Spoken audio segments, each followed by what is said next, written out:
Assalamualaikum warahmatullahi wabarakatuh. Perkenalkan, nama saya Kila Triana dengan NPM 2023-10392. Saya akan menjelaskan analisa rasio keuangan, profitabilitas, likuiditas, dan solvabilitas secara detail 3 tahun terakhir dari perusahaan makanan dan minuman yang terdaftar di Bursa Efek Indonesia. Untuk melakukan analisis rasio keuangan perusahaan makanan dan minuman yang terdaftar di Bursa Efek Indonesia atau BEI, selama 3 tahun terakhir kita perlu melihat beberapa rasio utama di 3 kategori utama, yaitu profitabilitas, likuiditas, dan solvabilitas. Yang pertama, rasio profitabilitas. Rasio ini mengukur kemampuan perusahaan untuk menghasilkan laba dari pendapatan atau aset yang dimiliki. Rasio profitabilitas yang umum digunakan antara lain margin laba bersih atau net profit margin. Margin laba bersih menunjukkan persentase laba bersih yang dihasilkan dari setiap unit pendapatan. Rasio yang lebih tinggi menunjukkan bahwa perusahaan mampu mengendalikan biaya yang menghasilkan laba yang lebih besar. Yang kedua, rasio likuiditas. Rasio ini mengukur kemampuan perusahaan untuk memenuhi kewajiban jangka pendeknya. Rasio yang sering digunakan adalah current ratio. Rasio ini mengukur beberapa banyak aset lancar yang dimiliki perusahaan dibandingkan dengan kewajiban lancarnya.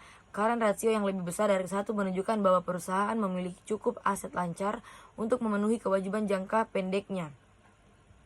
Quick ratio mengukur kemampuan perusahaan untuk memenuhi kewajiban lancar tanpa harus mengandalkan persediaan.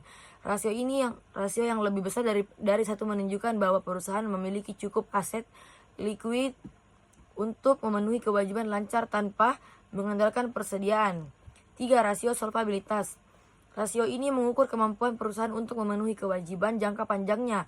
Rasio solvabilitas yang umum digunakan adalah debt to equity ratio atau DER. DER mengukur proporsi utang terhadap ekuitas perusahaan.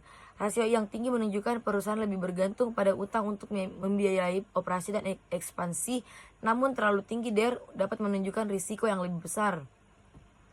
Debt to asset ratio. Rasio ini menunjukkan bahwa beberapa proporsi aset perusahaan yang dibiayai dengan utang. Rasio yang lebih tinggi mengindikasikan bahwa perusahaan memiliki lebih banyak utang dibandingkan dengan asetnya. Contoh analisis rasio keuangan perusahaan makanan dan minuman.